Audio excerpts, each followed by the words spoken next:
wouldn't mind, please joining me for the opening of the City Council meeting with the Pledge of Allegiance, and if you'll remain standing, we'll have our invocation brought by Councilman Thompson. I pledge allegiance to the flag of the United States of America and to the republic for which it stands, one nation, under God, indivisible, with liberty and justice for all. Please pray with me. Father, last week we celebrated our independence. We thank you for this country that you've given us, and we thank you for the freedom that we have. Father, people paid the ultimate price for that freedom, and may we never take the freedom for granted. May we be responsible for our freedom. Father, I thank you for this city. I thank you for Bonner Springs and its leaders, its the workers, the people. We thank you for how you are blessing us and watching over us. Father, tonight we ask that you be with us, be among us, and ask that you bless this meeting. Give us wisdom and insight. In Christ's name I pray. Amen.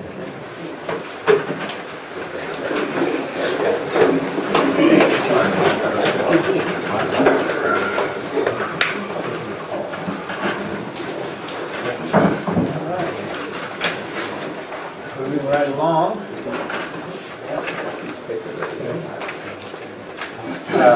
Start with citizens' concerns about items not on tonight's agenda. Those of you here in the public meeting would like to address the City Council are welcome to. Please stand, state your name and address. Heidi Brenner, 13930 Woodland Road. This is just some follow-up on the venue at 14100 Wood End Road. Friday night, July 6th, I had to call the police and log a complaint about excessive noise, heard again. And then, much to my surprise, at 10 o'clock, a professional fireworks display was shooting off. And I mean, it was big, it had to be professional.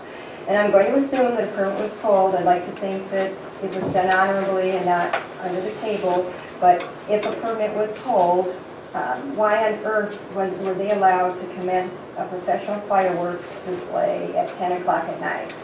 I'm not going to say, I mean, fortunately, we've had wet weather. If it had been a dry weather, it would have been disastrous because it was a huge display right in the middle of our area. Saturday night again, July 7th, again I had to call the police, have them come down. I saw the police go down there, so I know that they went there, but there was no noise, was not shut down or lessened at all. I have one suggestion is that I see that you guys do amend the ordinance recently. This was amended January 11th, 2018, and that there are a lot of, as various projects come up that seem to hit our area, that you do try and keep up with what's going on and actually do ordinances for them. And I might suggest that maybe with all these event centers popping up, that item 13 be an event center, and I would be more than happy to lend my assistance in any way possible to help do that. But I mean, you guys have really detailed that ordinance as far as kennels and antennas and the storage utilities and just tons of them. And so, I mean, I think it would be great to incorporate an event center. That way you could specifically say hours and noise and traffic and security guard and like I said, that's just a suggestion, and I would be more than happy to lend my assistance. It's my concern, in my opinion, that the newly retired planning commissioner had no intention of including any of the concerns of the homeowners when writing that special permit, only including hours of operation such that the owners would not have to comply with any of the promises they made to us and to you guys during the planning meetings and the city council meetings. We elected all of you to be our voice and our watchdog, and you let us down, failing not only the homeowners, but yourselves and the entire city of Bonner Springs. Why did you, as the mayor and the city council, when you saw that special permit and the only requirements were hours, why didn't why, the only thing in that were hours of operation, and yet you guys had to post yellow signs, we had to have meetings, public hearings and meetings, and yet nothing ended up in that special permit except hours of operation. I mean, to me, red flags would have been all over the place, like who's pushing this through and how is this getting pushed through? And it just doesn't seem like we would have had to go through all those meetings, and you guys would have had to come out and see the venue for those that did, and we're so grateful that you did. If the only thing ending up in that special use permit were hours of operation. And then to have the ex-planning commissioner's response when he finds out how unhappy we are. Well, why don't they just move? Just get out of here, sell their property, move. Well, I will continue to monitor the situation. I'm not going to come and bug you guys every meeting like I have, because I don't think there's anything left for me to do except continuing to call our fine police department, and I'm so grateful for them and for the protection that they give us, that when it's warranted, and that the officers will pay visits to the venues. I don't feel as though we're asking a lot. All we wanted was that they respect our peaceful country living. My property has been devalued. I couldn't sell it now if I had to, because I would have to disclose all of this legally. The fact that I'm calling 911, the fact that I can't even listen to the television with a fan going on and the doors and windows closed without hearing their music. And God forbid, when there's an accident resulting in injury or loss of life on Wood End Road, and it's going to happen, folks, Mr. Kwan almost hit me coming through the trailer park tonight in his black truck in his trailer because he was rounding there so fast. And I mean, I know it's him. I mean, he's the only one with a black truck and a trailer. It was him driving a truck. But when that time happens, all of you will have to look yourselves in the mirror and ask, was it really worth it? As for myself, when that time comes, and I believe it will, I'm going to be able to sleep at night. Thank you. Very sorry you're upset. Thank you for your comments. Anyone else that would like to stand and address the city council?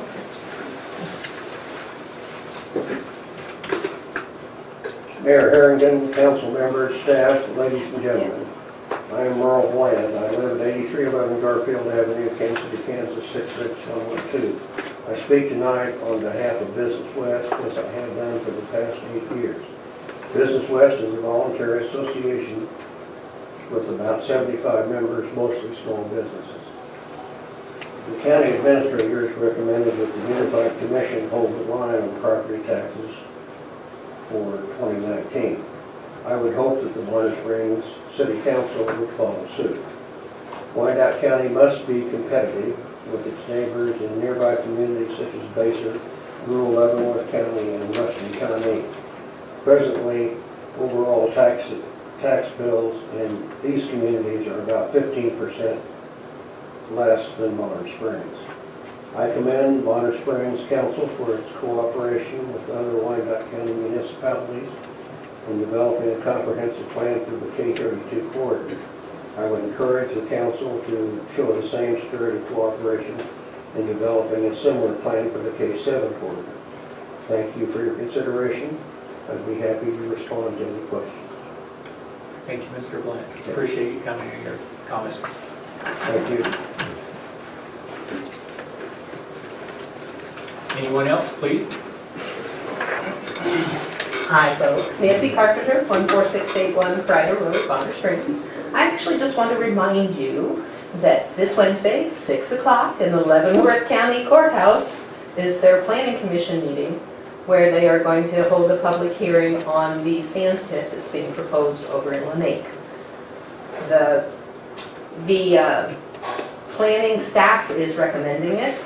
There's a gang of people over at Dee Dee's shop who's meeting as we speak. I left that meeting to come over here to talk with you guys.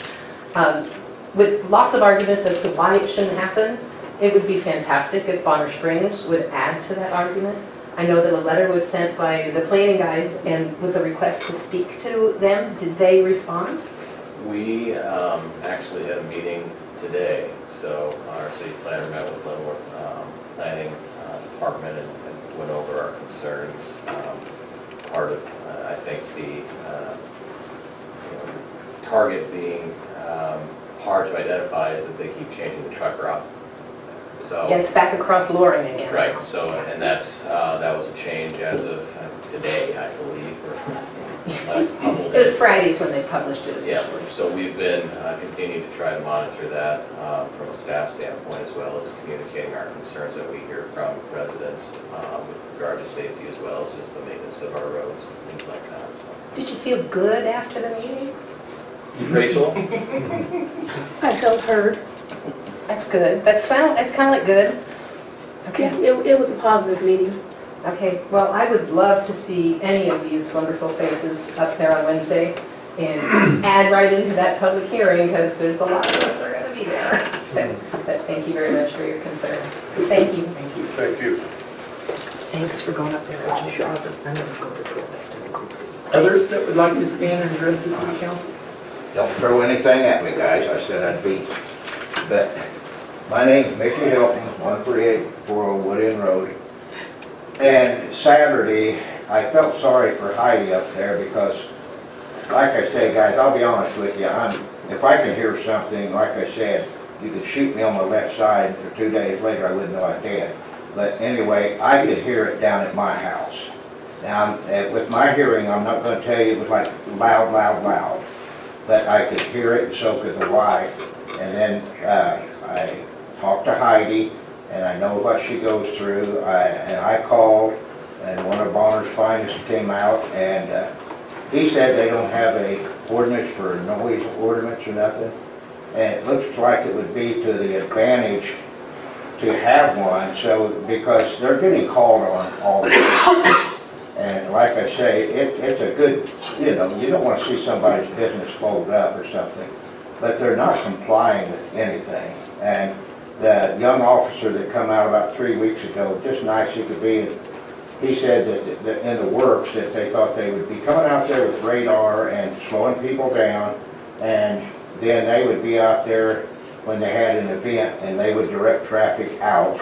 And I don't know, like we said, he's very polite, very nice gentleman, and I haven't heard anything else about it. But like I say, I know they get tired. Common sense ought to tell them that there is a limit to how the volume could be when they start down there, because like I say, they're getting called on all the time. Excuse me, and if I could hear it down there, and like I say, it wasn't just loud type thing, but if I could hear it, and the lady up 142nd Street, like we said before, clear up there, she could hear it in her house with her house that closed up, she said. And it just seems like it would make sense that they would know the volume that they could tell the people, hey, like I say, maybe there's a bunch of deaf people over there like I am, and they can't hear nothing. But like I said, we appreciate it, and I hate coming up here and nagging you, bothering you guys. I don't say nagging, but like I say, it's something that could be fixed, and I don't think it would take a whole lot to fix it. And traffic-wise out there, it would be nice 2 or 3 times out there with radar, and occasionally I think they would slow them down. And it's not just event traffic, it's other people. So I'm not going to say, hey, everybody going to the event, but it's, like I say, I think if we could get them out there, they have permission to sit in my driveway next door, and I think that would be the ideal place to set up, because it comes down from both hills, and when they come down through there sometimes, they can be scooting along. So anyway, like I said, I don't think it would take rocket science to fix it, but like I say, we appreciate your cooperation. Thank you, Mr. Hill. Thank you. Anyone else that would like to stand and address the city council? Seeing none, we move on to the regular meeting agenda. I'm sorry, the consent agenda. The consent agenda this evening includes the minutes from the June 24th city council meeting, claims for city operation, and public housing authority claims. Is there anything to be pulled by city staff, citizens, council members, questions, concerns, or comments? Seeing none, I'd entertain a motion. Mr. Mayor, make a motion to approve the consent agenda as written. Second. Moved and seconded, vote please. Patton? Yes. Gurley? Oh, sorry. Wood? Yes. Stevens? Yes. Reeves? Yes. Shannon? Yes. Thompson? Yes. Kip? Yes. Motion passes. Very good. On to the regular meeting agenda. The first item of which is the police vehicle computer purchase. Yeah. Mayor, council members, rest of the city staff, thank you for having me up here again. We're asking for authorization to purchase Dell computers and to have in-car mounting docks for our police cars and not to exceed the $51,750. In 2016, the Bonner Springs Police Department, in conjunction with the purchase of the New World systems, which was slightly before my time, purchased tablets to go with those, but never really worked on a replacement plan for those. And since then, it's been about 4 years or so that those have been in service. They're really at the end of their lives. With all the additional programs that we're running on the computers and with the newer programs requiring faster more space and faster computers, they're starting to freeze and lock up on our officers. Our officers aren't able to effectively work in their cars anymore. The computers are shutting down, and especially with now moving to DigiTicket. Once we've added that platform to the computers, now they go hit the print button and everything freezes up and they can't use those services that we're trying to do to improve what they're capable of in their cars. So that's what we're asking for. It was already in the budget to purchase computers this year, the $75,000. What we're asking to do is these new Dell computers will allow us to upgrade every single vehicle that we have with the new computer that will function exactly as it needs to do for our officers. We'll be able to wirelessly connect to our networks, our servers, the CAD, which is our mobile dispatching service, which is New World, Interpol, which is our RMS service that we run, and then DigiTicket, which is our mobile ticketing with the new computers. They'll be able to run all those. We're asking for, again, a ruggedized computer to go into these cars because things do get banged around, things do, the heat, the cold, all those kind of things require a slightly more up computer than just like a tablet, like an iPad or a basic laptop that you would purchase at a graphic purchase or something of that nature. So we did look at 3 different computers to go with, which was GTAC, which makes a ruggedized computer type thing. Panasonic also makes a ruggedized version, and so does Dell. After pulling quotes from all of those manufacturers, 2 of them responded to us, 1 didn't get back to us at all because it's around the holidays, so they didn't want to do business. But with previously getting quotes from them, the chief has gotten them from them before. They're extremely high, but we still wanted to provide that opportunity. But between Dell and Panasonic, Dell came back with the very competitive bid. The docks themselves were much lower than what Panasonic was able to provide. Same with the computers. They were giving us a much longer warranty, so a 5-year warranty with the touch screens, a better processor, same hard drives, more memory than what Panasonic was providing, and we would recommend that we would go with the Dell computers. This falls well below the total cost for the computers, and the mounts was at $51,750, which is well below the $75,000 that was already allocated in the budget for this project.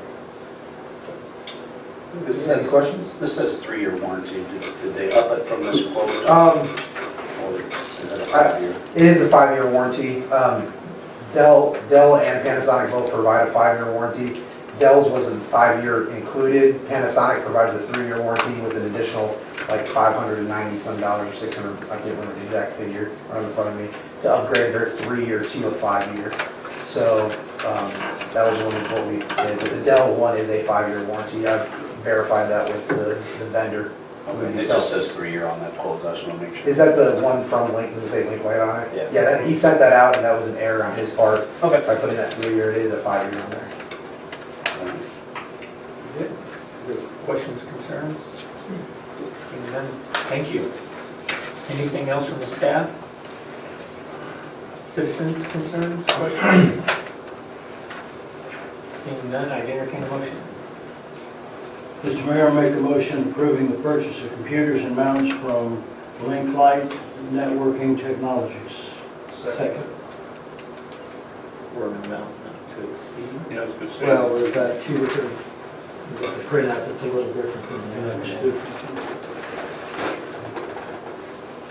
not to exceed $51,750,000. There's two different things. Yeah. so. Where? It's on the printout sheet.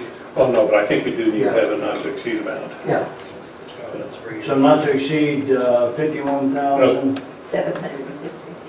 51,760. 50. 50. So moved. Second. And second. I thought that's what I heard you saying.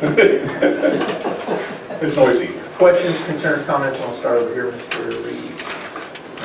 Sir? No, I hate to see our officers who are sitting out there on an island not having functioning equipment, so, yes, we need to get them. Exactly.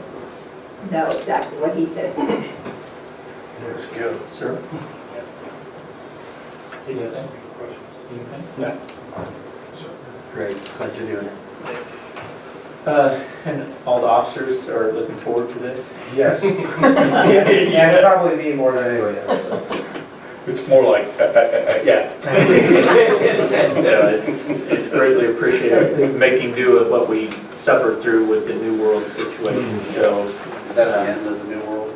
Is that everything being? New World still exists as a mobile dispatching service for us, because Kansas City, Kansas Police Department still uses New World for dispatching.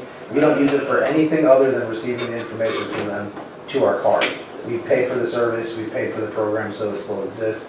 We pay a maintenance fee, which is much lower because we're not using the entire package, but it will still exist as long as KCK continues to use it. That's the way we receive our information. The officers receive that information directly from them. So nothing else? Vote please. Kip, Yes. Reeves, Yes. Thompson, Yes. Mackey, Yes. Shannon, Yes. Wood, Yes. Stevens, Yes. motion passes. Very good, thank you. When Goodbye. do you get them? I'm gonna order them tomorrow. Okay. Or once Tilly gives me that PO, the order will come. I figured she was back there ready to, as soon as he heard the, Pushes that next day delivery too. Well, they have to go fill out a check and put it in an envelope because their computers won't work. There you go. Be reliable. Thank you. On to item number 2, Jam Pro Cleaning. There you go. Okay. Back at it, so thank you again for having me.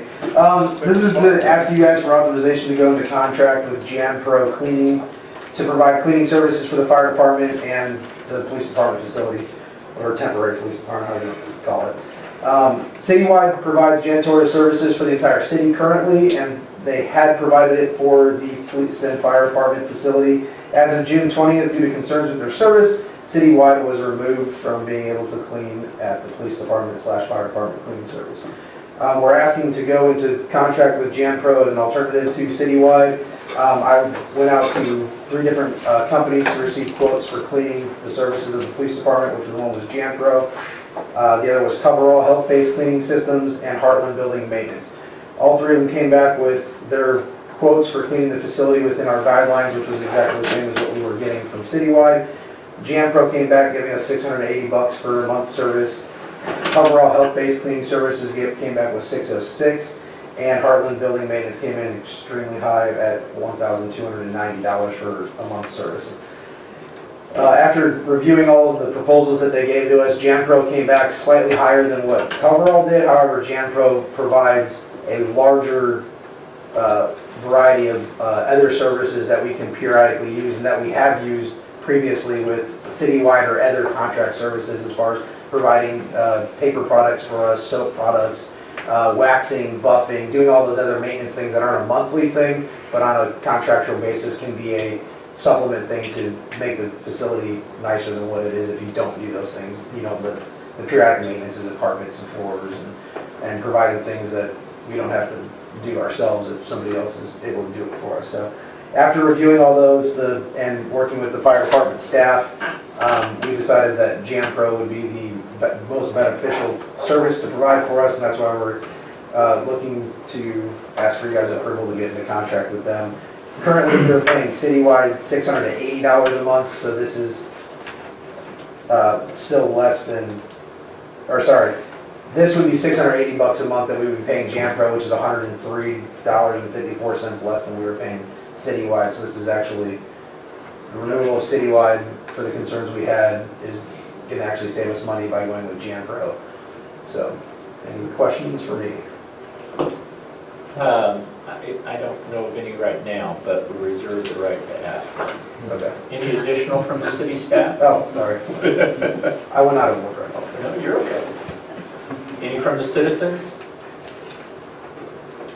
Very good. I would entertain a motion. Mr. Mayor, I'm authorized to enter a contract with JanPro Cleaning to provide cleaning services for the fire department and temporary police department facility. Second. Moved and seconded. Sir? Thanks for all your help. Thanks for all you do. Thank you. Appreciate it. Thanks, sir. Appreciate the work. I was impressed with JanPro's detail they Yes. put into that. Wow. Just out of curiosity, and you may not want to answer this in an open meeting, but what were the issues that you were running into That's what I was- citywide? Is that what you're I thinking? was worried about.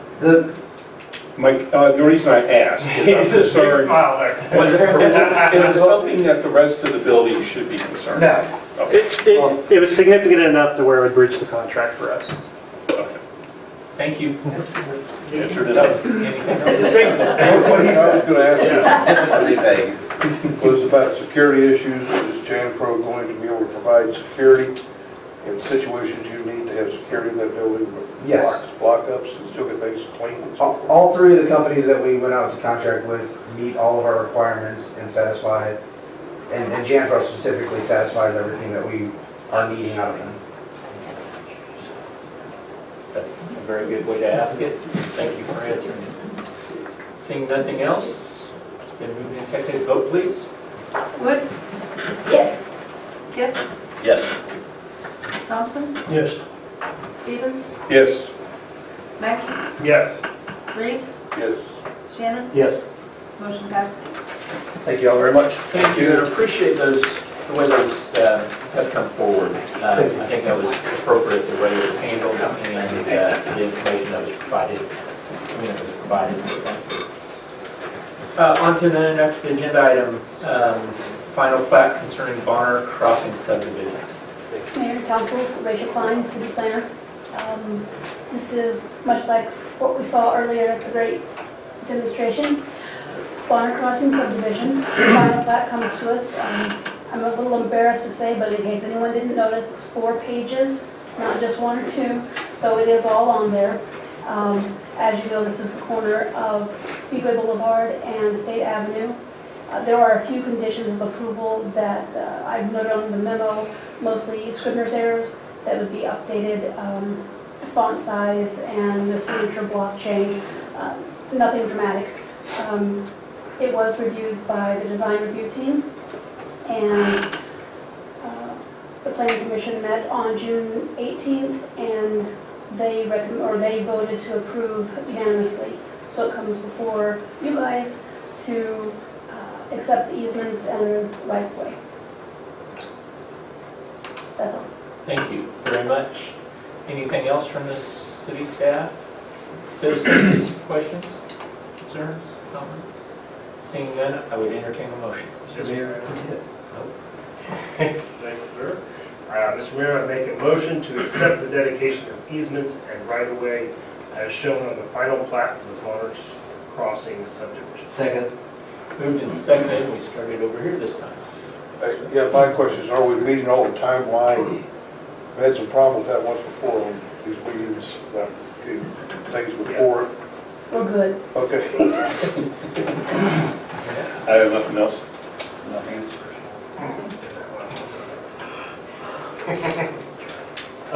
Nothing further. Very good. Thank you. So this is the next step along the way of a long involved process. And this is a final plat for the entire subdivision, I guess. is One what- block with 3 lots. Yeah. And as you saw, they were basically talking about just the one lot by the Velocity Arts Group. And of course, if that needs to change in the future, replats are possible, but we're trying to get the final plat done. I know they have construction drawings in the works and waiting for the go from these guys probably when they get back. they're ready to go, so I'm pleased with the council so far, so good. Very good. Well, I appreciate all of the input, information that we had tonight. That helps a great deal. And it sounds as if we're very much in favor of that, so thank you very much. Moved and second, vote please. Thompson? Yes. Kip? Yes. Reeves? Yes. Shannon? Yes. Stevens? Yes. Wood? Yes. Mackey? Yes. Mayor? Yes. Motion passes. I assume that because there were so few questions, that's why I assume that I don't have, I'm not able to foretell the future. Thank you very much. Best of luck. Yeah. On to item number 4, which is Government Services Center Alternative Number 3. Amber McCullough. I bring before you the third alternate of the ones that we have for the Government Services Center. We're still waiting on some information regarding alternate number 2 for the windows as to whether those are eligible for the state historic tax credit. So The exterior windows. yes, the exterior windows, those will probably come before you at the next council meeting, just so you're aware of that. At the time this memo was written, the cost was $101,887.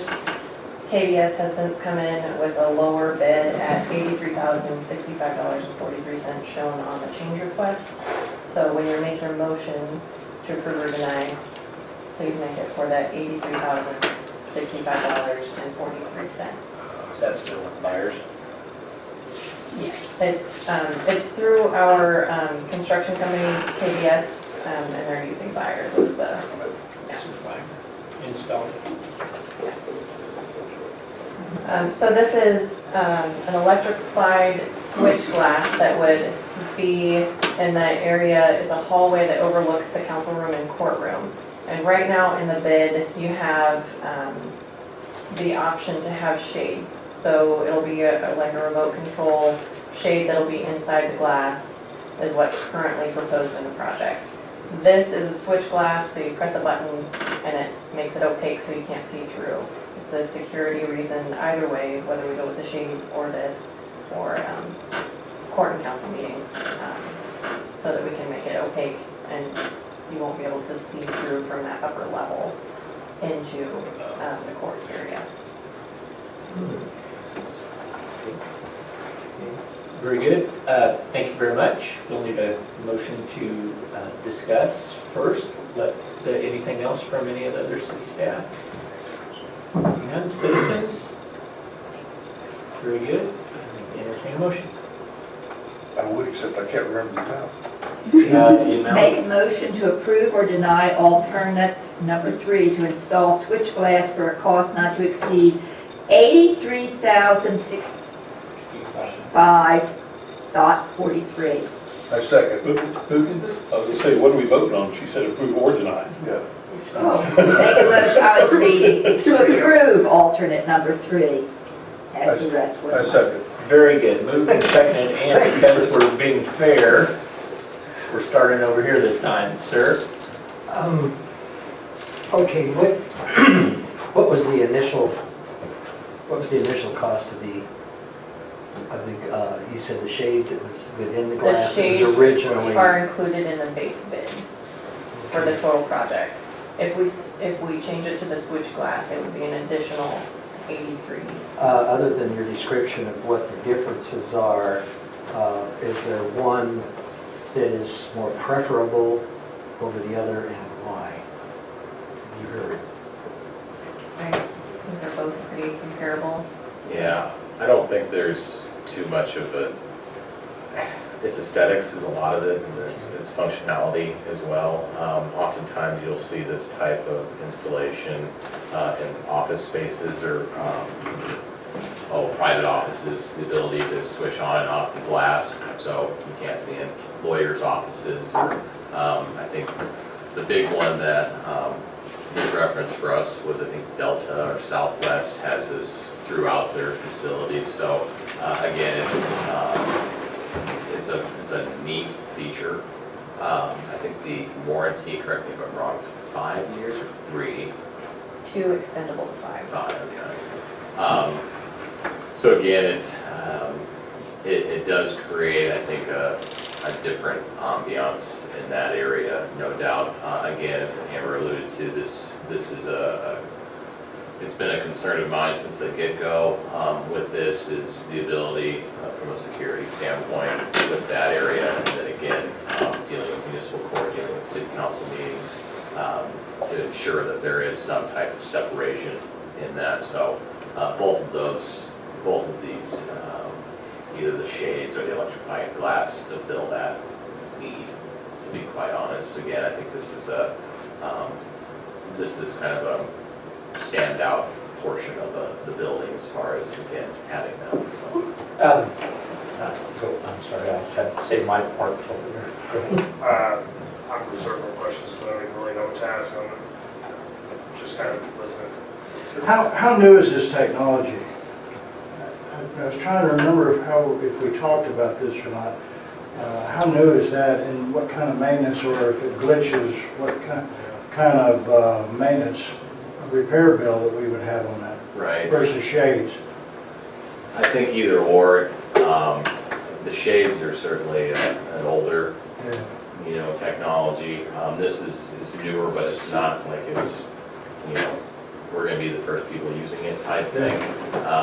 But again, I think that gets down to the warranty part of it, is that if there are issues with it, we are talking about having to either or have a pretty significant situation as far as having to remove those panels and replacing them, as opposed to drapes. Shower curtain. No, I have no questions. That was the one thing I was going to put in, the input I had was, since we're using this as a municipal court area also, we need that level of security or perception of privacy to be, I think, in that large area more than just pulling the shades. But that's my personal preference. If I was going to court, it would make a difference to me. Can't say good, bad. Go ahead. Do we have any idea, 2 years is not a long time, if it fails, is it an $83,000 fix, or is it a tube that's $200? I mean, to me, that's a big variable if we have to replace, 2-year warranty's up and the whole thing's crap. So one of the items they mentioned was if there is a failure with it, it's a controller or a transmitter. It's not the whole panel unless it shatters. So that's a pretty small cost. Say that part again. If it were to fail, it would be a controller or a transmitter, something in the computer Not parts, the whole not glass. the whole glass unless it Just- shatters. Okay. And there's any idea of usage? I mean, we're talking when we're in court, or, I mean, it's only gonna be like once a week or once a month? That'd be city council members. Do we need to opaque it for city council meetings? No. Because it's open anyway. For executive session, that was. Well, there's a separate room for executive sessions. Part of the concern, just this is going to be somewhat, I don't know a better way to put it, but there's always concerns with, again, I've equated it to a turkey shoot. I mean, to be quite honest. I mean, because there is accessibility into that level, and you are, on an elevated position. So again, any type of ability to deter that is the reason for why this is even a conversation as far as having some type of separation. Nothing else? I got several things. You said, first of all, the blinds are in a protected enclosure within the glass. My understanding is that so it's, the blinds are inside of the glass, so it's a question of moving those. And they offer the same privacy as does the switch glass. Yeah, I mean, the ability to move it. And I did have a conversation with, well, first of all, Councilor Gurley was not able to make it. She sends her regrets that she would like to have been here tonight. But she recently was relaying to me that they had, where she works at, they put in some conference rooms with the switch glass. And she was concerned with the long-term viability as far as the durability of the glass, because during the course of installing those, they shattered one. Now, doing some research, I found it's much more reasonably cost, if we decide we want to go that route, is you can go to what's called a switch film, which provides the exact same thing at about a third of the cost. And that doesn't have to be done at the time we put the building in. So if a year down the road we decide we want that, there are other options available rather than the switch glass. And you can put that on any kind of glass? Switch film, and yeah, and they will cut them, custom order them to fit, and it actually goes right on the glass. At a third price? About a third price, what it looked like, what it appeared, what I did, when I checked the cost, it appeared about a third Does it price. start to peel off the way so many things That I do? didn't do enough research to tell you that, I couldn't tell you. When you say you put it right on the glass, I can see the edges. I don't know how it's installed, so I Okay. couldn't tell you that part. But I didn't know if staff wanted to do a little research, they can always do a little research Maybe on they it. have something that goes Switch through film. the edges. Yeah. With that in mind, and with the cost that's there on this, I like the idea of doing it, but I also like the idea of doing it cheaper. Is there a way we can table this to have just a wee bit more research on that, like the film or something, or? I know it's, the reason that these things are coming to you at this point in time is that these are things that have to get ordered. So I'm not necessarily sure, without asking the contractor, which obviously I can't, how this affects their timeframe. I wouldn't think it would affect it that much at this stage again. Yeah, we're a year out. I like the idea of this, but I would rather spend Yeah. $200,000 Well- weeks on this. So you're talking 2 weeks, we're gonna meet again in 2 weeks. Yeah. So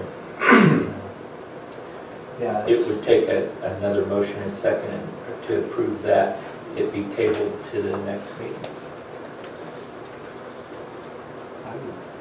$83,000 versus what we've already. And it's already that's part of 20 or 5.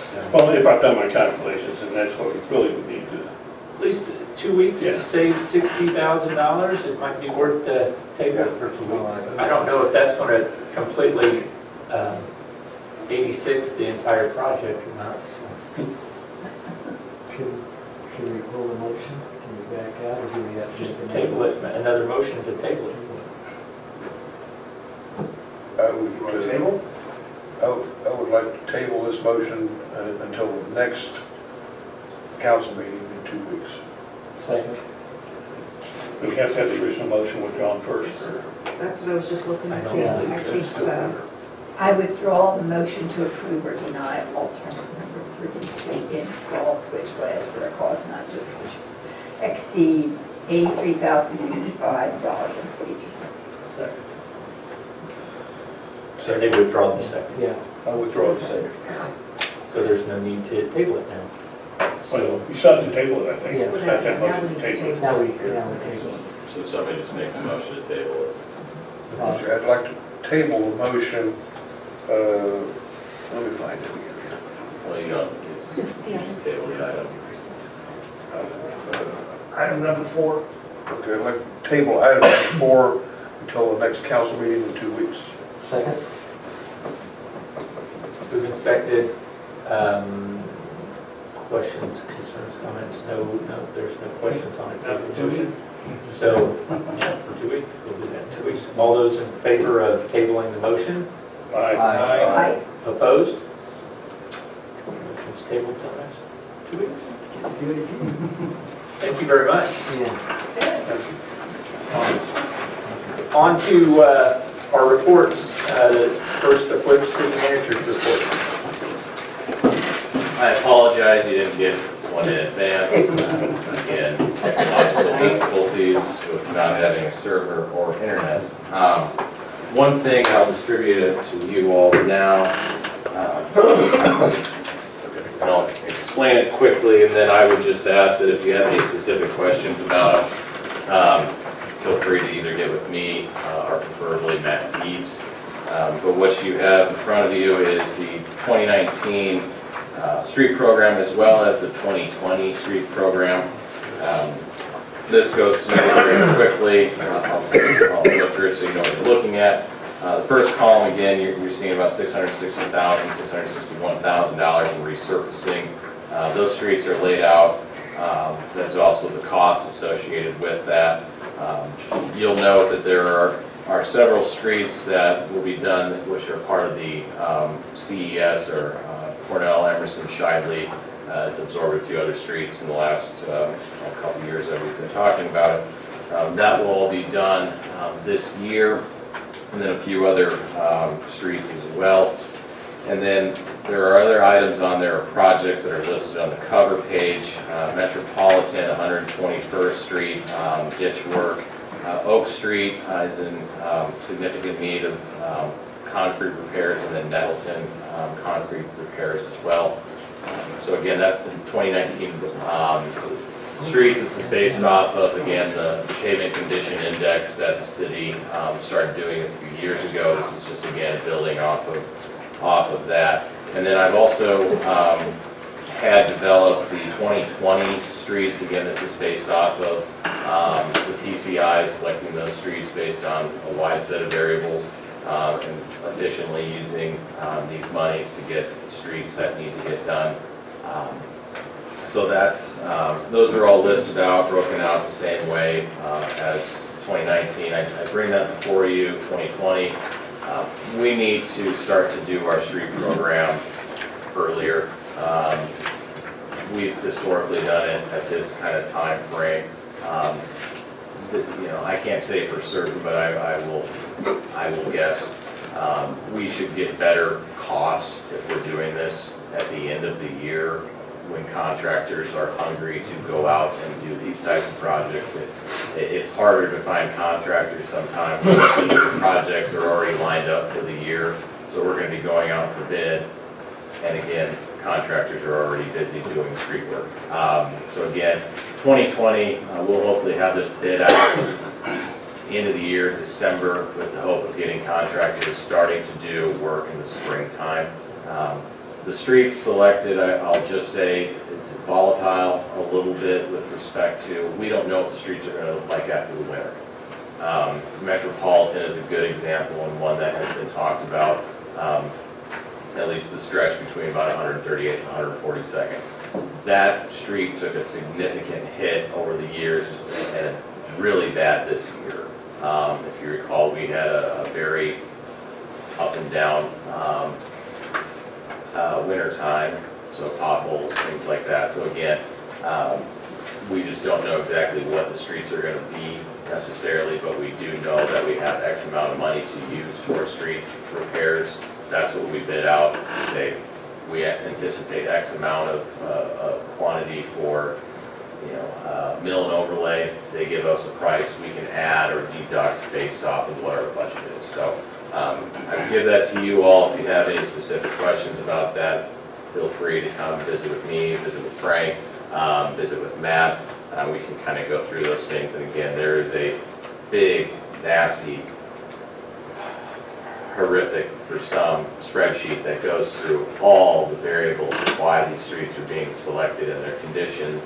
And ultimately, again, going back to that presentation that IMS gave us a few years ago, there is a certain point in time where making an investment in a street is important, and then there's a point in time where it's so deteriorated that you're wasting your money repairing it.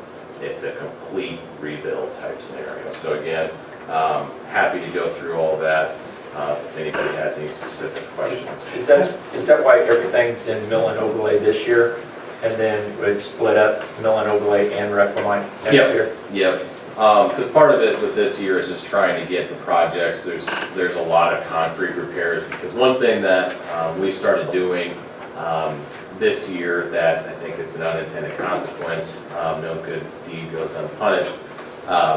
We started using 100% salt on the streets. Yeah. Part of that is that severely deteriorates the concrete on the streets. So and that's not to say that's the only reason, but that certainly is a catalyst for erosion of concrete. So a lot of our focus this year, again, has been predominantly Oak Street. If you've walked Oak Street, there are certain areas that curb is in bad state of affairs. Nettleton is another one that has some significant concrete issues on it, so we are pulling from this big budget and trying to do some of these right-of-way improvements, I would call them, not necessarily just your typical mill and overlay. I don't see Pine Street on here.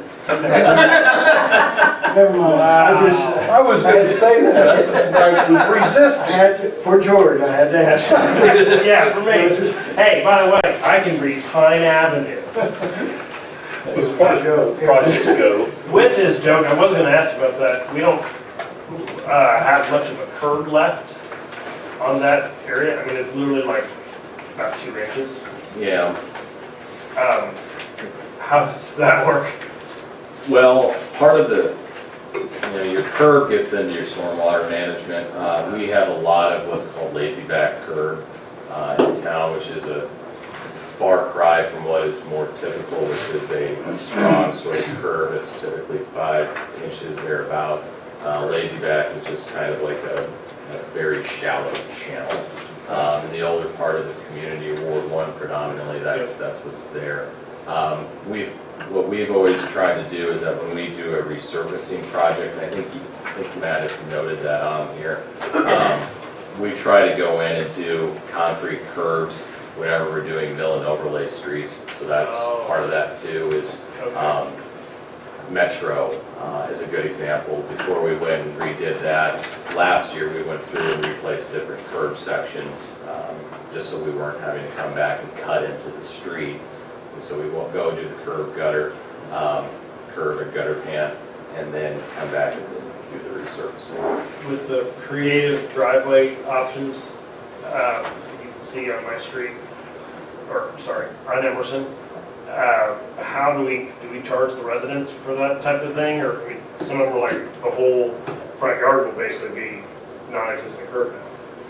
If, I guess I'm trying to understand. It's zero entry to the street because of grandfathered or non-permitted Oh, you mean driveway. parking off of, yeah. Yes, sir. Correct. Part of that is that, it's one of those things that, Shiley will be an example of that because we're going through and we're putting sidewalk in that right of way. So technically, you shouldn't be parking off of the street on that. So some of those things over the course of time have correct themselves as the city makes investments in the right of way to make it the way that it ought to be. Thanks, sir. real quick question. Yeah.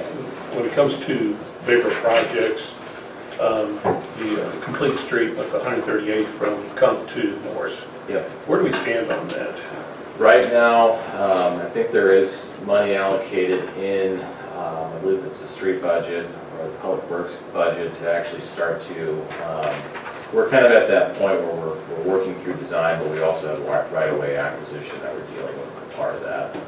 That was one thing that I think we got ahead of ourselves a little bit with the CES project, because we were going out for bid before we actually had any of the easements, so we had to pull that back, go get the easements before we started the construction project.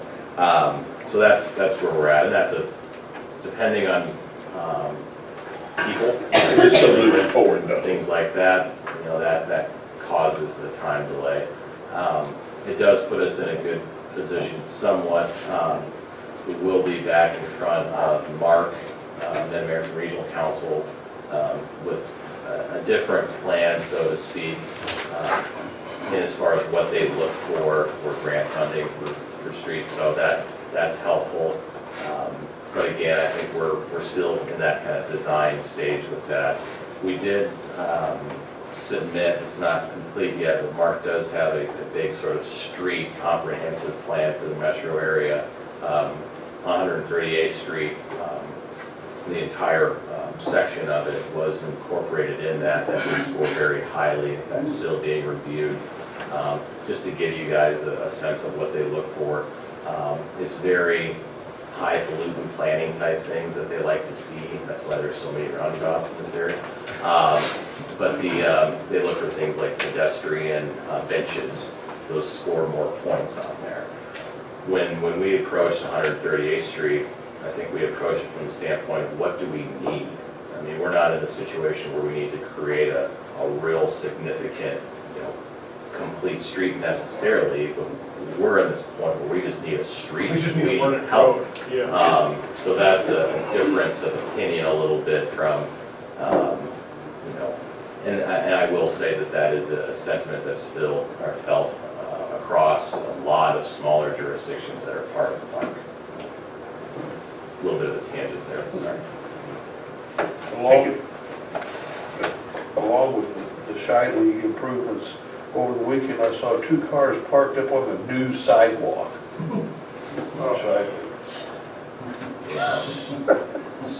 So that's part of that, I think, is Mr. Mackey went through is, a learning curve here. Ultimately, if you park like that, you're going to get a ticket. That was not my truck, by the way. It was on Shiley, it wasn't on Emerson. I was looking at you because you were laughing, not because I thought it was you. Okay. And you'll see that in that area. There's my truck. There's a lot of sidewalk going into Ward 1 that's desperately needed to make connections to downtown. And that's, I think, a big push that we're trying to do, is trying to look at how our trails connect, how our sidewalks connect with those trails. That was a big thing going back to the park plan, that people wanted to be able to walk around the community. It adds a lot of value intrinsically. It also adds a lot of value from your property standpoint. If you have a sidewalk in front of your house is worth more than sticker block. Is the sidewalks in good shape? Yes, I was going to say, it should be, it was just big. But yeah, it's in good, that project is moving along quite well. And then I had 2 other things, if I can remember what they were. So the city staff has been working for the last little while to get onto what's called the Sporting Club Network. It's a network that's part of Sporting Kansas City's sort of community efforts. So we were actually selected to be part of that as an affiliate program, which has a lot of benefits for anybody that signs up for Bonner Springs soccer program. We'll have that all listed, but just a quick little blurb about what some of the benefits are. You do get access to different events throughout the year at Sporting Kansas City. You get to go in and actually get some access to the players. You get discounted tickets. It's kind of on and on. From the city standpoint, we also get some marketing exposure. If you go to Children's Mercy now, they do have a big wall that has all the different organizations that are part of that. I think there's only 2 or 3 sort of organizations like ours. Most of them are kind of private clubs, but we'll be able to actually have City of Bonner Springs Parks and Recreation up on that. So again, some good marketing for us, but also I think just a value added for anybody that comes onto our program. And this is no cost to the city, or no additional cost to anybody signing up. So again, I think a great thing, and I'd like to thank Ben as for his work and getting this all straightened out. So again, a great thing. And I do have a little flyer if anybody wants to take a look at it. Like I said, we're kind of ramping that up as we were just notified of that.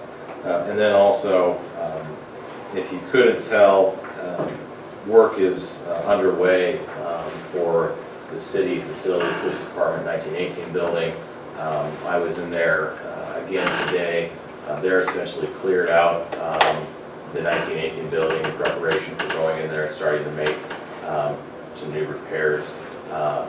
We are working through some utility coordination issues, Westar, telecommunications, things like that.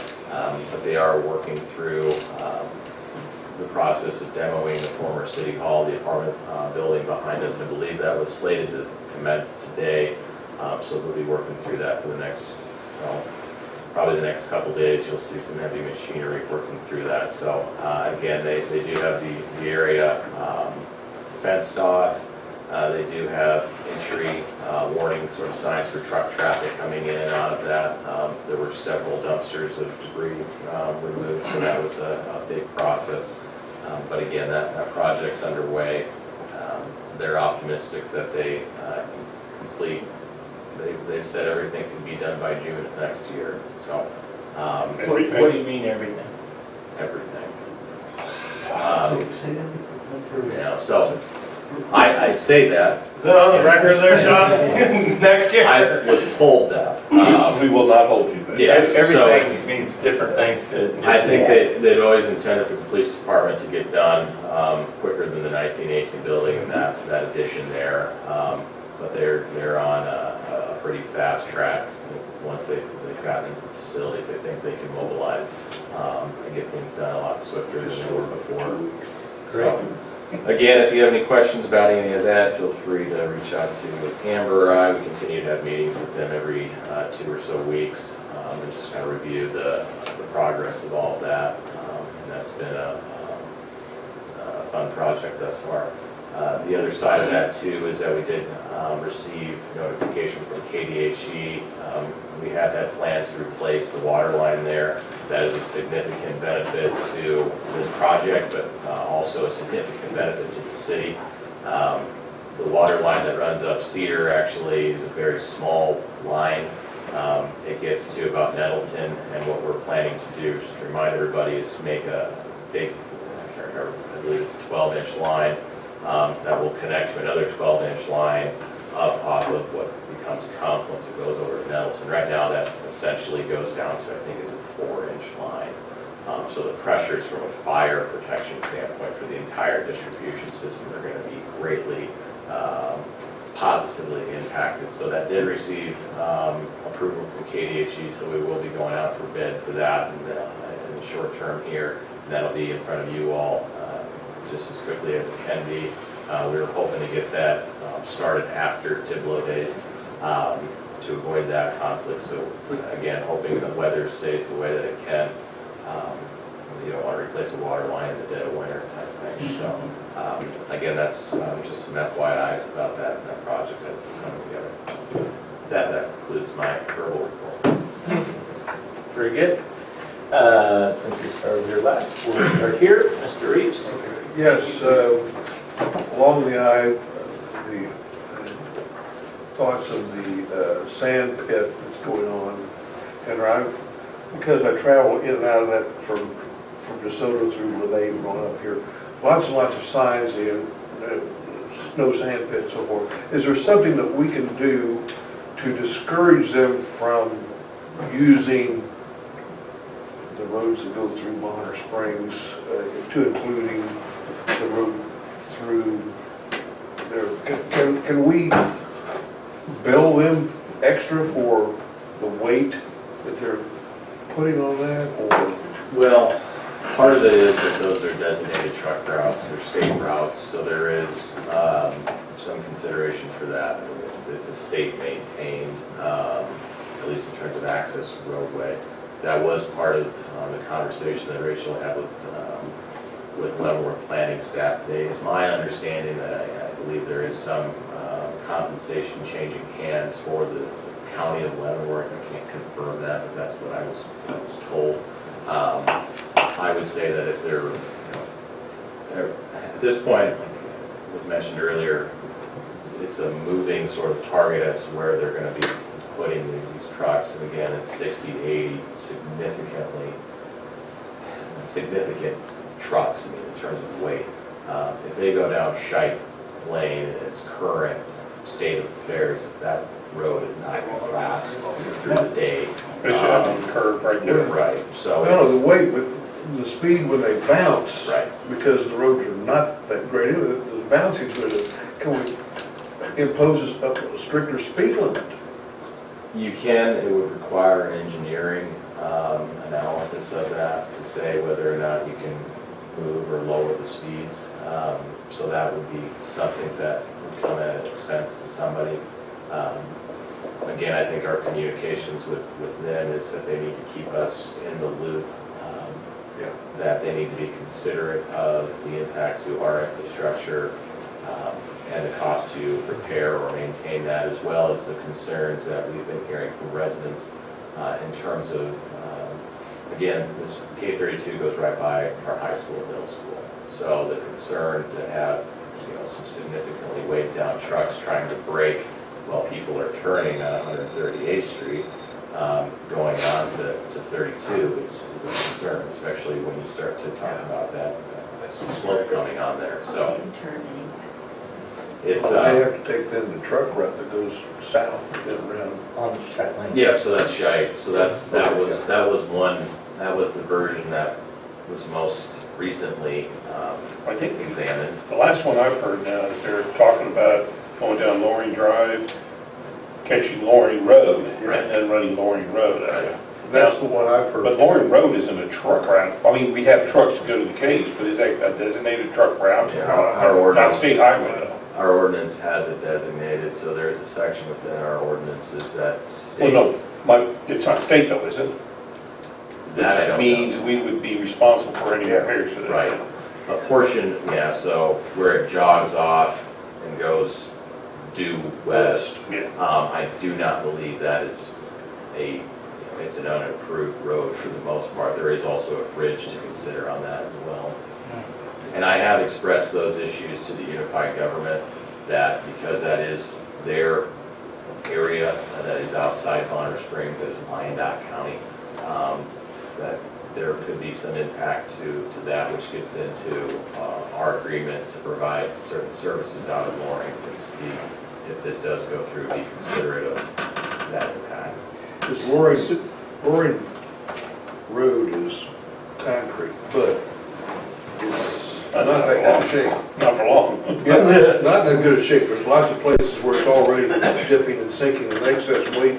I don't know what it's rated at now, but surely it's not rated high enough for what they're gonna use it for. One of those bridges are rated at 10 million, or 10 tons, and one's rated at 15 tons. And that's not near enough for what they're gonna be doing.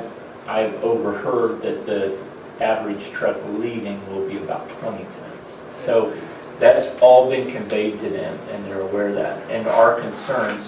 But as far as being able to restrict those streets, I don't know of an ability that we have to do that. And to restrict commercial traffic on these roads, unless you know of a way to do that.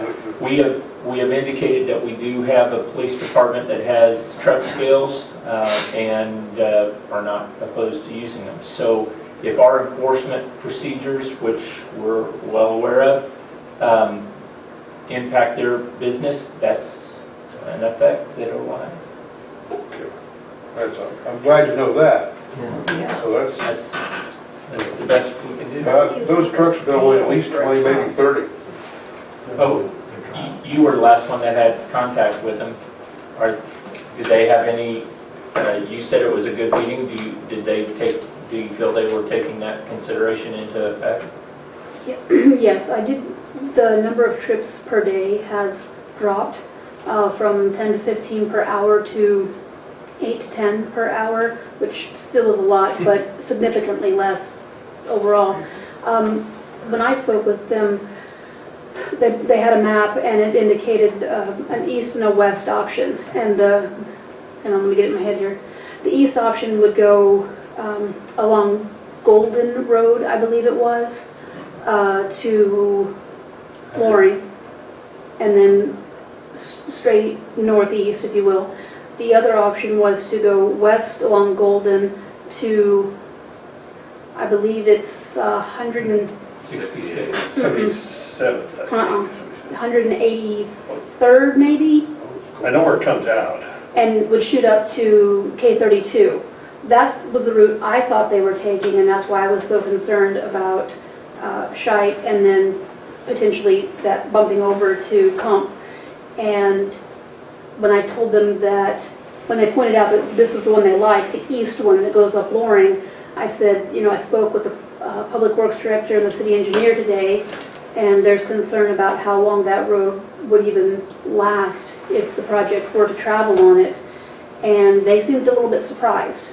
So this is the county staff, and I just asked them to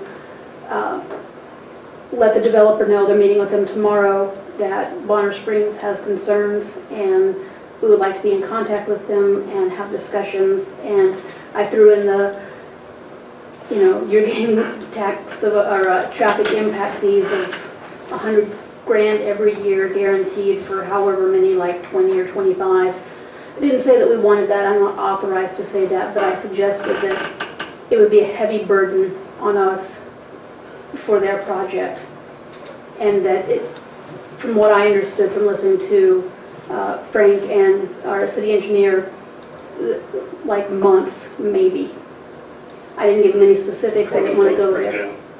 I guess that's So- the thing that, I'm sorry, go ahead. And they were rather taken aback because I assumed that the east and the west were something that the developer had presented, you know, how about this way, how about this way. The one going west was determined not to be the better idea because of bridge replacement that was going to be about $500,000. This is separate from all of the impact fees and other road improvements that would be necessary. Well, it was considerably distance too, was. Yeah. And apparently the developer had just wanted to go north, I believe it was 158th. They just wanted to go straight up to K32. No, that's not correct. 158, highway. yeah, 158, go right up to K32. Okay, all right, I was looking, No problem. It they had still the map comes through upside down state. for me, It which still was hard. comes down Shite Lane, K32. Yeah, Yes, you know that yeah, one, and but I it's- told them because that's where I thought they were going originally, but I let them speak first and kind of pulled back a little bit and said that it was my understanding, again from the Public Works Director and the city engineer, that that road might not be in the same shape, but it was similar enough that it would be, it would not last very long. That if it went from one to the other, there was no time that we could give them that we could handle. I said, looking at Shite, 2 trucks couldn't pass each other without getting into the grass. Okay, so they decide their path is 158 to K32 and K32 east through Bonner Springs. They'll go down Shite Lane. Let's just say they do that. Let's say Shite Lane lasts 1 year before it's impassable because of pavement deterioration. What action do we have? Before I even had a chance to mention it, because my biggest concern was them wanting to go off of the truck route and go down Gibbs Comp Cedar by the schools and by us here, and they actually mentioned before I had a chance to say that was not a consideration. That was something that they had never really put on the table because of its location through the main part of the city. They knew where the schools were, they knew where the city hall was, and that wasn't even an option for them. So when I told them that Shite might not work either, I left, like I said, it was positive because they were receptive, but I think they were taken aback, and they have a meeting with the developer anyway. So we've conveyed to them the concerns we have with Loring Road, and we've conveyed to them the concerns we have with Shite Lane. both, yes. Both of those being not conducive to that. If they choose those anyway, or the trucks come down that anyway, what action do we have? I would assume what Frank said was if they become impassable, then the streets they're shut. So I don't know what they would do with their trucks at that point. Well, shutting a road is one thing and terrible, but do we have any action against them? It's a public road, it's a designated truck route. I don't know from a legality standpoint, anything that would, be available with that. Again, it's one of those things that they're allowed to use the road, but. So at the first pothole, we have our Bonner Police Department enforcing weight restrictions and stopping them then. Is that before it ruins the road? Yeah, I think that if, again, all of our streets are designated to have a certain amount of weight to them, that's part of it is the enforcement for us would be, periodically going through, obviously enforcing traffic as we normally would, and that may involve, pulling a truck over that looks like it's overweight and then putting on a scale and saying, going to get hit with a fine now. But beyond that, people are free to use, it's the public right of way, so they're free to do that. And I don't want to restrict commercial business, I just want to protect our assets. And if that means we need to increase our fines for overweight trucks in Bonner Springs 100-fold, well, then let's consider, something that would pay for the road deterioration. If they're going to roll over a bridge at no regard for the city of Bonner Springs, well, maybe those fines need to be reflective of replacing a bridge. So I don't know if that's even legal, I'm just asking that. What's really bothering me is how somebody from another county, and it doesn't sound like many of those legislatures have been down here to take a look. So that turn the cameras in there. Anyway, what bothers me is how somebody from a different county can say, oh yeah, we're going to rake in the profits, but we're not going to provide any type of remuneration, and yet put all the burden of fixing the roads and everything on the taxpayers of Bonner Springs. I said that in a really simple, dumb way. I let them know that was, Thank you. we caught that, and unfortunately, or I guess for DeSoto, it's great. They notified DeSoto, and I believe Olathe, thank you.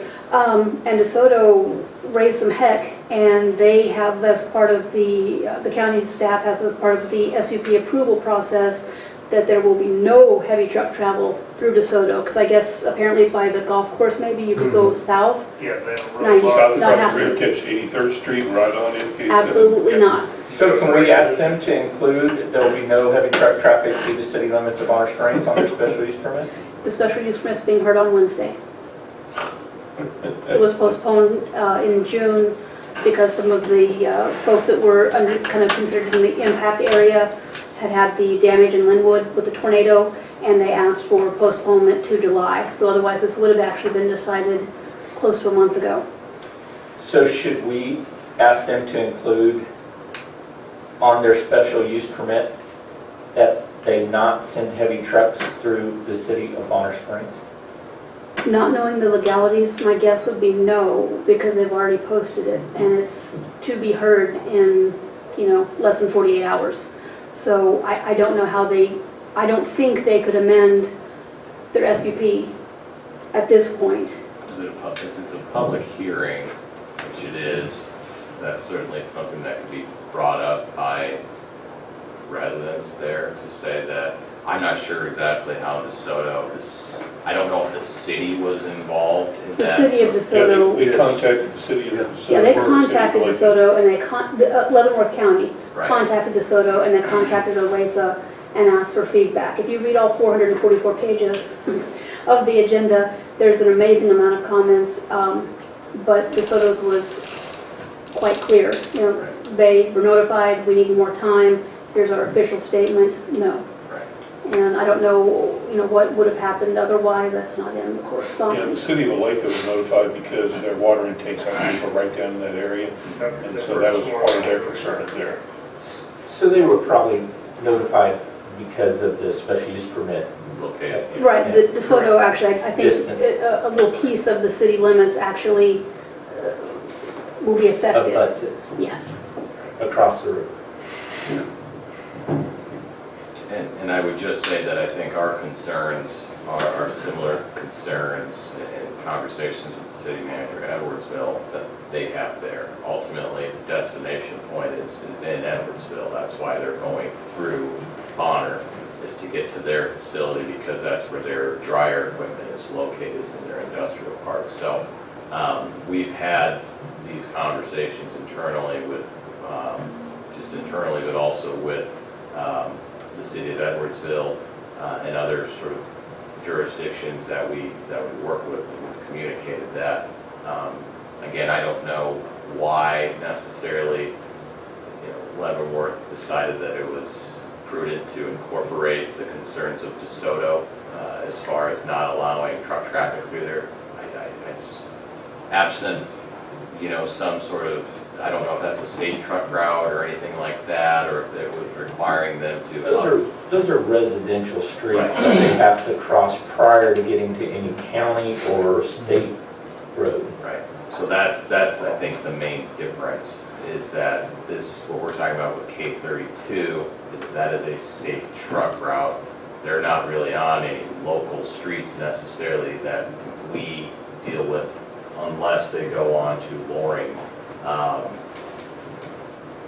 again, that's, it's a complicated, messy situation. I think we, the city staff, have done a really good job of advocating our positions as far as, again, this is one of those things that we don't want to be anti-business here, but we also don't want to be stuck with the check.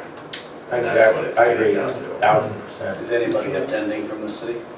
I don't, my understanding is that there will be a full house there. I don't know if it would be, helpful for any of us to be there necessarily. We wouldn't be there in any capacity to make an official statement. It will be broadcast on YouTube. That's, On YouTube, the Leavenworth County Planning Commission has a YouTube channel, so it'll be broadcast live and then available to watch later. Well, y'all been talking to them anyway. Yes, yeah, I mean, we have been the initiators, I would say, in this. Again, based off the conversations that you all, directly that you've given us, as well as just the concerns that we're hearing from residents here, we reach out to the school district and try to, evaluate their concerns, and we've expressed that to Leavenworth planning staff. Now, from an elected political standpoint, I think that's beholden on the residents to attend that meeting if they think that they're pro or against that, and make their sentiment felt there. We'll continue to, advocate and on the administrative side that there are concerns for us. We are hopeful that the Leavenworth Planning Department is going to actually express those concerns to the developer, and we get something from the developer that they're going to work with us and make sure that we're not adversely impacted by their project. I can say, Words, yeah. it's just an interpretation, but in my meeting, it was with the director and the deputy director of the planning department. I won't say that they were like shocked, but they were certainly, I don't think it even occurred to them that Loring might not be fit.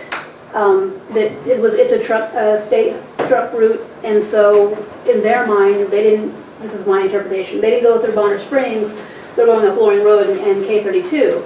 And I don't think that Bonner was disregarded. I think it's a state truck route, so it's going to be fine. And this is the quicker, cheaper, shorter way for the developer to get where they're going. And like I said, they were again, surprise is too sharp of a word, but they did not expect for me to say what I said. And they clearly understood that we needed the developer to be aware. So. I'm supposed to hear from the deputy director tomorrow after the meeting. I asked her to kind of feel out whether we should contact the developer, or if the developer could contact our public works director and kind of see how the meeting goes. And she said she'd touch base and let me know. Was there ever, excuse me, ever any indication why we were never notified? They notified DeSoto and Olathe.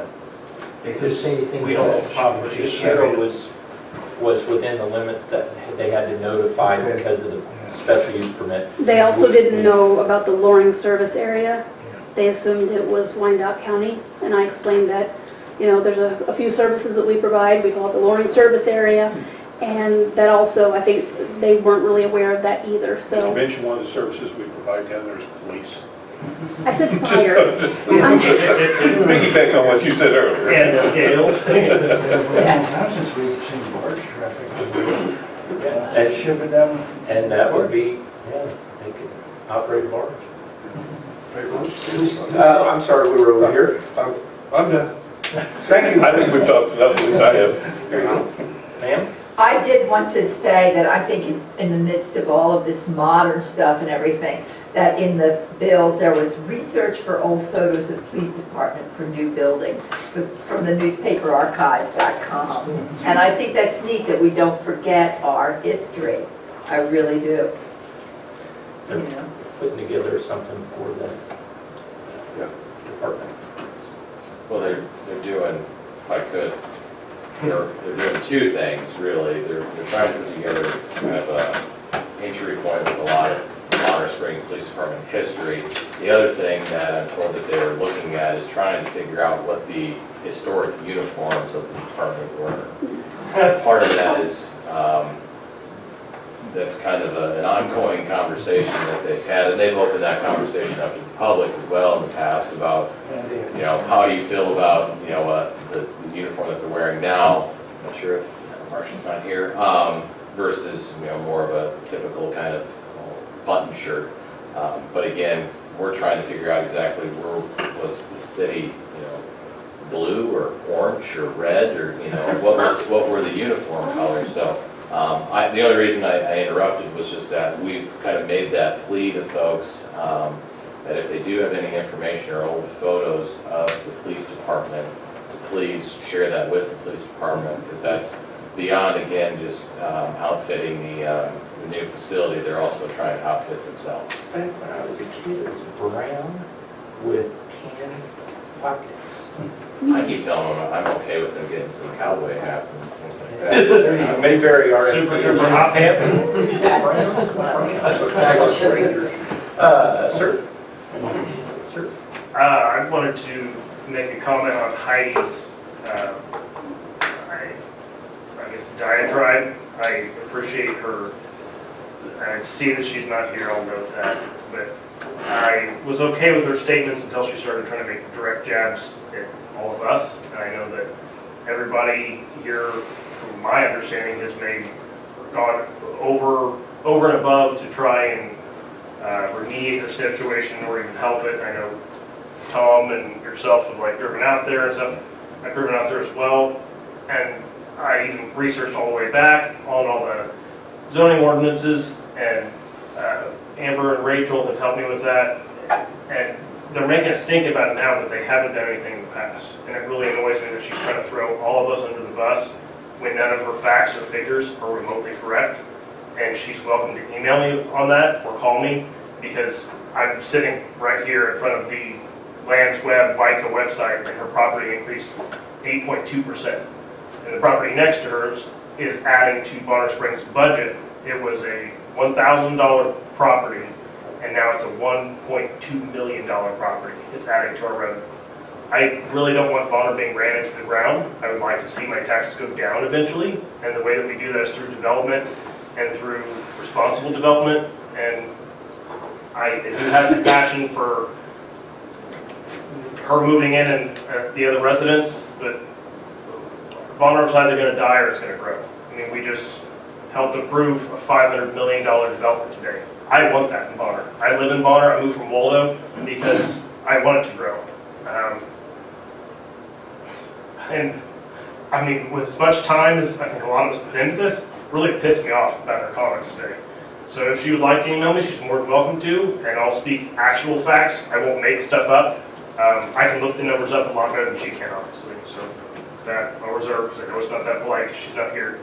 But I'll happily chat or have a call or take her out for coffee if she wants it. Thanks. That's it. Thank you. Sir? Okay. Real quickly, on our favorite road, Metropolitan, on the projects on the initial page on the Sean, is this, am I to read in this that Metropolitan all the way would be from Nettleton all the way west to the county line?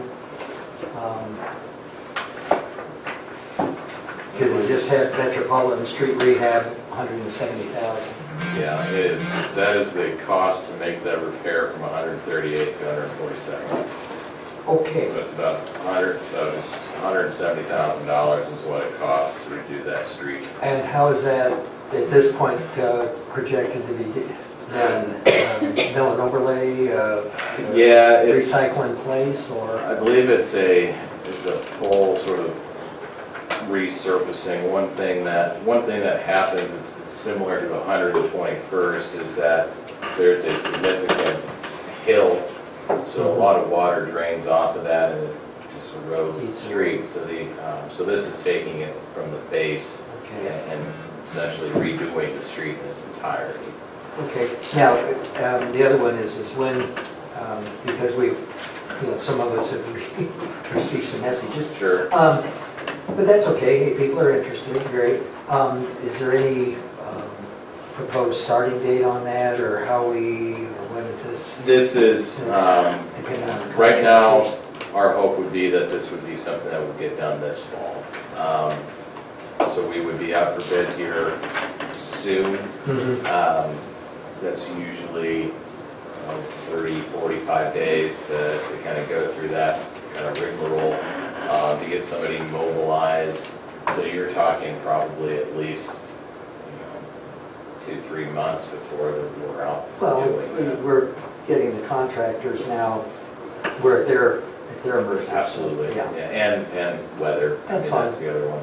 Just in case anybody asks. And to be clear, the repairs that the city did this year, just like throughout the community, this particular stretch of road provides a significant access to people that live in Leavenworth County, Bonner Springs.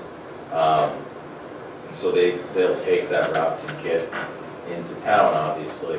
But that road was, again, significantly impacted with the weather. Not to say it was in the greatest of condition beforehand, but we went out there with the intent of trying to make it passable. The alternative to that would be to close that street.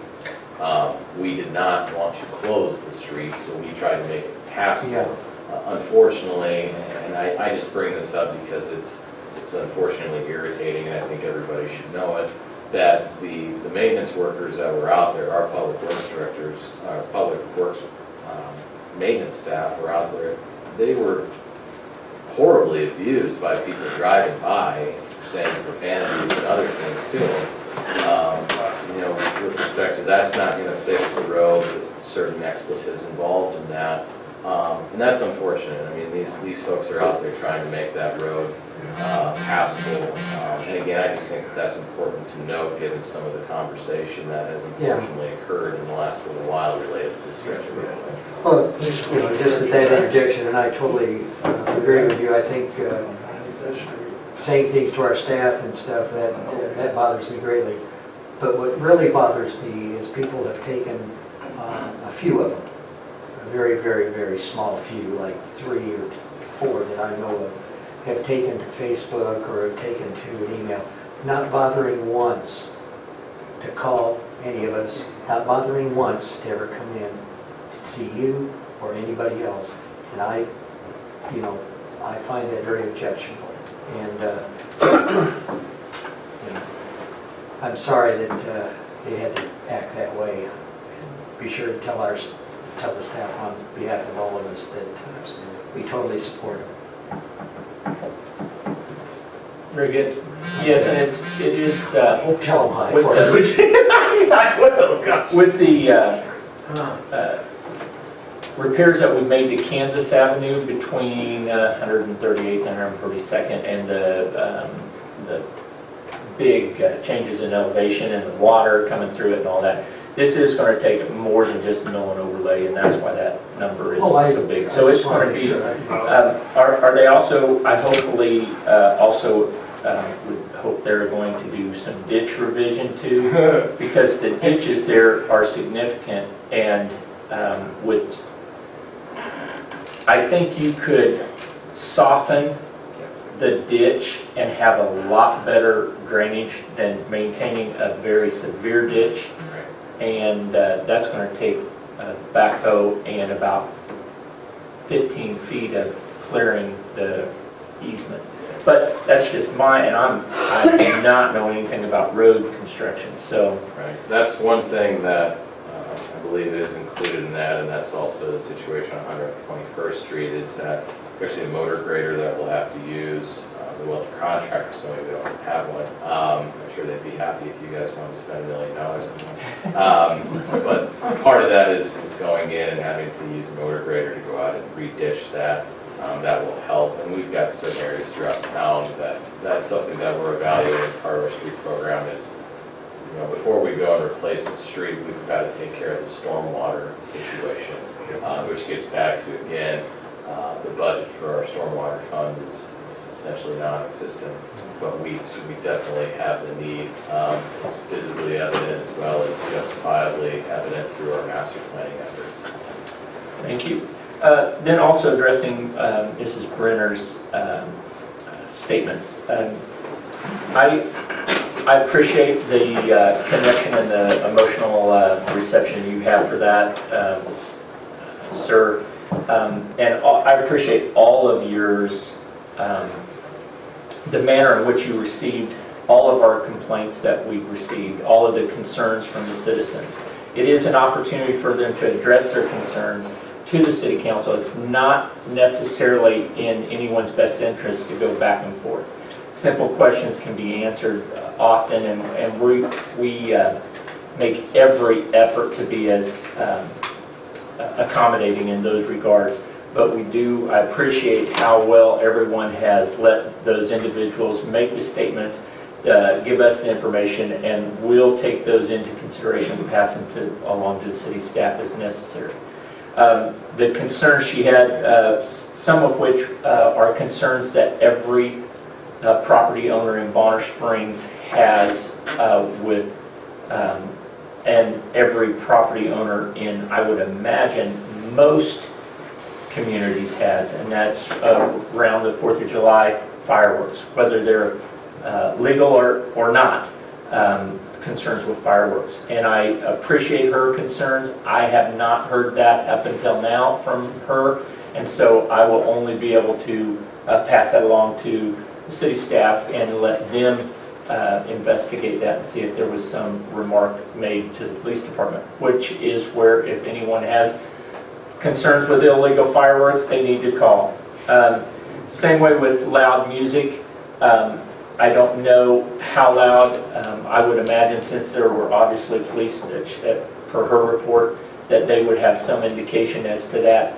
I don't know what the remedy or what their treatment to that was, or what information she was giving. She just made mention of the loud music was a concern of hers. So again, I appreciate everyone's patience with the community when they're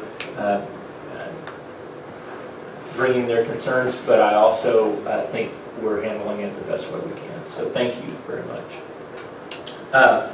Merle Bland and his request, his annual request for us to maintain the lowest tax we can, certainly is a goal that I personally have had forever. It's not always something that can be done. Unfortunately, sometimes you have to accommodate the needs of the city of Bonner Springs, and Fix the streets. we have to fix the streets. We have to build a police station in City Hall. Thank you for the great start to this budget information. I think that was the information we needed to have at this time, and we're working our way through. I appreciate that. Those certainly stands out, those areas that we need to address and are working our way through. I know it's a moving target right now, but I appreciate that. Thank you. Remembering, we started into this improvement for the Government Services Center, which is the City Hall and the police station, being prepared to commit 4.5 mils last year and 4.5 mils this year. And it appears as though we've been able to delay this year's increase in the mill levy to next year, and not only see that savings, but also the resulting improvement in the total price. So we'll continue to rely on the city staff and thank them for all that hard work. Mr. Hilton's concerns with the noise continue, as well as Mrs. Carpenter's concerns with the Leavenworth planning. I think we've addressed that as much as we can. I don't see any way legally any of us can go and put our concerns from the city council or the city of Bonner Springs. If any, my suggestion to limit your liability would be, if any comments are made, make them personally. That's what I've refrained to all of my statements to concerned citizens that I know very well, and let them know my personal opinion. Other than that, had a nice opportunity to meet with others at the Wyandotte Wyandotte Economic Development meeting, and that was good. Some of the county commissioners, I think they're more aware of our identities and what we do out here in Bonner Springs. There's another quarterly meeting that's going to be held this week in Bonner Springs, so they'll all get to see a lot more of Bonner Springs, and that's good. We had the Wyandotte County Mayor's meeting and commiserated and addressed concerns as best we could. And other than that, no new information. The Bonner Crossing, that's a nice name for it, since we're crossing, they're crossing into Bonner Springs there, I guess. I look forward to that development. You made mention that that's how Bonner Springs grows. Bonner Springs has a lot of unique features to it. One of those unique features is it's considered by some a small town. It's not as small as it once was. I think we all recognize that. But the culture, the reputation still has pinnings of a small town. And it's important to me that we protect that as best we can. Having a $500 million improvement to the far northeast corner of Bonner Springs, it is about the biggest improvement with the least impact to this small town part of Bonner Springs as is possible. We can, if this comes to fruition, which it appears as though it is, I won't, until it's open and happening, although they're wanting to get going, and I appreciate that, and I wish them all the best in the world. Hopefully everything will go just as planned, but until it's open, I reserve my accusations. So I've done that before, and I've learned from it. But it could greatly benefit Bonner Springs to have an improvement of that nature. And they are very happy to be here in Bonner Springs. Other than that, I stand for questions. My trip to Washington, D.C. was wonderful. Bonner Springs has got... Are your arms tired? Yeah, I flew all the way there. Bonner Springs has got a lot going on.